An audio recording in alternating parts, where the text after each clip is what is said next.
ဒါတွေသိရင်ဆရာကြီးပဲ3စက္ကန့်အတွင်းဖြေခဲ့ကြည့်နော်ငပြောကုံကို English လို့ banana peel လို့ခေါ်ပါတယ်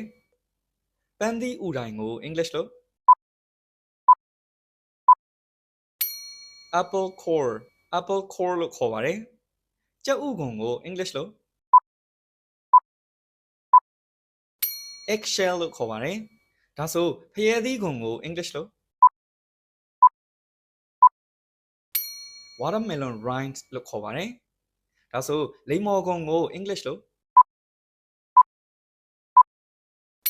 orange peel လို့ခေါ်ပါတယ်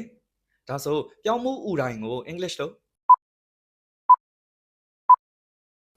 corn cob လို့ခေါ်ပါတယ်ဒါဆိုငရုတ်သီးအညကို English လို့ chili stem